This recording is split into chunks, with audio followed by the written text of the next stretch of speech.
বুজুর্গদের যত মাজার আছে, বুজুর্গদের যত কবর আছে, সেই কবরগুলোকে যারা পাকা করেছে অনেক বড় গুনাহের কাজ করেছে।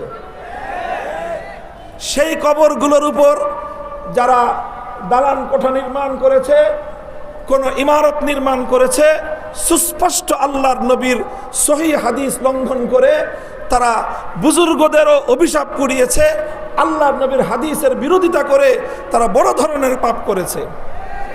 এই সব কথাগুলি তার আপন জায়গায় সঠিক, তবে মনে রাখতে হবে এই সকল বড় বড় বুজুর্গ, শাহজালাল মুজাররদে আমানি, খানজাহান আলী, শাহ ফারান রহমতুল্লাহ আলাই, বায়াজিদ বুস্তামি, সমস্ত বড় বড় বুজুর্গ যাদের কবর পাকা করেছেন, এই কবরগুলো এই সমস্ত বুজুর্গরা পাকা করেন নাই।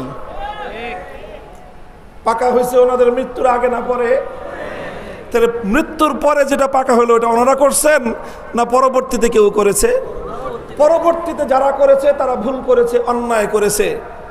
তারা যখন অন্যায় করেছে, এরপরে সেই বুজুর্গদের কবরগুলোকে কেন্দ্র করে শিরক বিদআতের আখড়া বসিয়েছে কিছু মানুষ।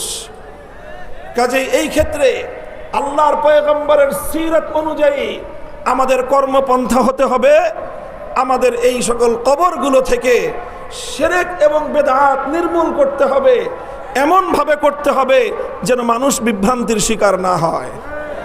কেউ যেন প্রকৃত অর্থে আমরা যারা শাহজালালের উত্তরসূরি, প্রকৃত অর্থে আমরা যারা শাহজালাল থেকে আল্লাহু আকবারের ধ্বনির শিক্ষা গ্রহণ করেছি, প্রকৃত অর্থে আমরা যারা শাহজালালের চেতনায় উদ্বুদ্ধ হয়ে গৌর গোবিন্দদের বিরুদ্ধে রুখে দাঁড়াবার প্রেরণা পেয়েছি, কেউ যেন আমাদের বিরুদ্ধে বিষোদ্গার করার সুযোগ না পায়, সেই বিষয়ে খেয়াল রাখতে হবে।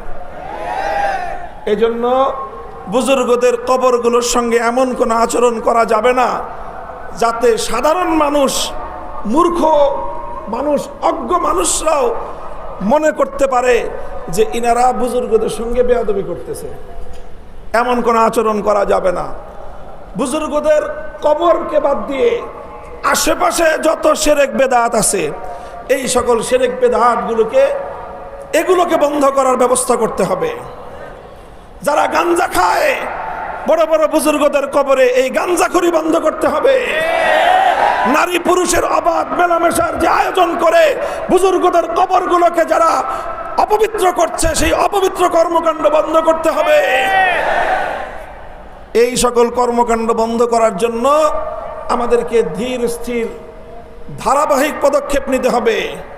সরকারকে বলতে হবে পদক্ষেপ নেন। আপনারা তো এখন দাবি করেন যে জনগণের সরকার। এই দেশের অধিকাংশ ধর্মপ্রাণ মুসলমান সমস্ত বুজুর্গদের কবরকে কেন্দ্র করে সংগঠিত শিরক বিদআতের আখড়াকে তারা পছন্দ করে না। কাজেই এই সকল অপকর্ম বন্ধ করেন, বুজুর্গদের কবরগুলোকে এই নোংরামের হাত থেকে রক্ষা করেন। এই সমস্ত বুজুর্গানে দিন, শাহজালাল মুজাররদে আমানি, শাহ ফারান রহমতুল্লাহ আলাই, খানজাহান আলী রহমতুল্লাহ আলাই, বায়াজিদ বুস্তামি রহমতুল্লাহ আলাই, আমার প্রস্তাব হলো এই সকল কবরগুলো, এই সকল মাজারগুলোকে কেন্দ্র করে যেই অপচক্র, যেই সকল শিরক বিদআতের নোংরামির আখড়া গড়ে উঠেছে, এগুলোকে উপড়ে ফেলে, এগুলোকে উৎখাত করে প্রত্যেকটা মাজারের মধ্যে হাক্কানি মাশায়েখদের খানকাহ কায়েম করা হোক। খালি ভেঙে দিলে হবে না, সাদের আখড়া ভেঙে দিলে কাজ শেষ হবে না। প্রত্যেকটা কবরের সেখানে খানকাহ কায়েম করে হাক্কানি সিলসিলার মাশায়েখদেরকে বসায় রাসূল আকরাম সাল্লাল্লাহু আলাইহি ওয়াসাল্লামের মৌল এক কর্মসূচি তাজকিয়া এবং ইসলাহের কাজ সেখান থেকে শুরু করতে হবে। বায়াত করেন, কাকে কোন মাজারে বসাবেন ঠিক করেন, কাকে কোন মাজারে। শাহজালাল মুজাররদে আমানির মাজারে এমন এক বুজুর্গ দিবেন যিনি শুধু তসবিহ জপে না, শাহজালাল মুজাররদে আমানির মতো গৌর গোবিন্দের বিরুদ্ধে জিহাদেও যেতে পারে। আর বাকিগুলো আপনারা করেন। আমি একটা কথা বলে দিলাম শুধু, ইনশাআল্লাহ উলামায়ে কেরাম আমরা এইভাবে কাজ করব। কথা ঠিক? 3 নম্বর কথা আমার, এই সকল জায়গাগুলোতে আমরা ছাড় দিব, অন্যান্য জায়গাগুলোতে ধীর স্থিরে আমরা পদক্ষেপ নিব।